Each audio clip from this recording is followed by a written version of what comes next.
ಈಗ ಎಲ್ಲರಿಗೂ ಗೊತ್ತಿದ್ದಂಥ ಸತ್ಯ ಐತಿ.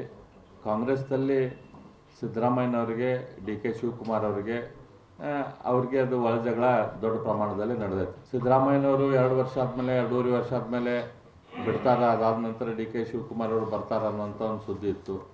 ಅಥವಾ ಆ ರೀತಿ ಅವ್ರಿಗೆ ಮುಗಿನ ಮೇಲೆ ತುಪ್ಪ ಹಚ್ಚಿ ಕುಡಿಸಿ ಆ ಟೈಮ್ದಲ್ಲಿ ಸಿದ್ದರಾಮಯ್ಯನವರು ಅಧಿಕಾರಕ್ಕೆ ಬಂದಿದ್ದರು ಏನೋ ಗೊತ್ತಿಲ್ಲ. ಇವತ್ತು ಆ ಟೈಮು ಮುಗಿಲಿಕ್ಕೆ ಬಂದಂಗೆ ಸಿದ್ದರಾಮಯ್ಯನವರು ಈ ರೀತಿಯ ಹೊಸ ತಂತ್ರಗಳನ್ನು ಹೂಡ್ತಾ ಇದ್ದಾರೆ. ಒಂದು ಸತಿ ಸತೀಶ್ ಜಾರಕಿಹೊಳಿ, ಇನ್ನೊಂದು ಸತಿ ಪರಮೇಶ್ವರು. ನಾವು ಹಿಂದೂ ಕೂಡ ಹೇಳಿದ್ವಿ, ಈ ರೀತಿಯ ಬೇರೆ ಬೇರೆ ಉಪಮುಖ್ಯಮಂತ್ರಿಗಳು ಅಥವಾ ಬೇರೆ ಬೇರೆ ಮುಖ್ಯಮಂತ್ರಿ ಆಕಾಂಕ್ಷಿಗಳನ್ನು ಅವ್ರನ್ನ ಎಬ್ಬಿಸಿ ಕೊಡ್ತಾರೆ. ಹಾಗಾಗಿ ಡಿ ಕೆ ಶಿವಕುಮಾರ್ ಅವರು ಏನು ಮುಖ್ಯಮಂತ್ರಿಗಳು ಆಗ್ಬೇಕಂಥೇಳಿ ಏನು ಕನಸು ಕಾಣ್ತಿದ್ದಾರೆ, ಅದು ಕನಸಾಗಿ ಉಳಿತೈತೆ ಅಂಥೇಳಿ ನಂಗೆ ಅನ್ನಿಸ್ತೈತಿ. ಅವರು ನಮ್ಮ ಮಾನ್ಯ ವಿಧಾನಸಭೆಯಲ್ಲಿ ಮಾತಾಡಿದ್ದಾರೆ. ಎಸ್.ಎಂ. ಕೃಷ್ಣ ಅವರಿಗೆ ನಾನು ಅಂದ್ರೆ ಅವ್ರ ಬಾಗಿಲಕ್ಕೆ ನಾನು ಮುಖ್ಯಮಂತ್ರಿ ಪಟ್ಟ ತೊಗೊಂಡೆ ಅಂಥೇಳಿ.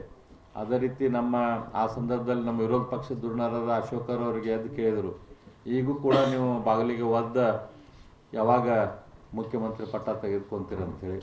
ಅದ ಪರಿಸ್ಥಿತಿ ನನಗನ್ಸಿದ ಮಟ್ಟಿಗೆ ಇವತ್ತು ರಾಜ್ಯದಲ್ಲಿ ಬರುವಂಗೆ ಕಾಣಿಸ್ತೈತಿ. ಇದೆಲ್ಲ ಇವ್ರದ್ದು ಔತಣಕೂಟದ ರಾಜಕಾರಣ ನೋಡಿದ್ರೆ.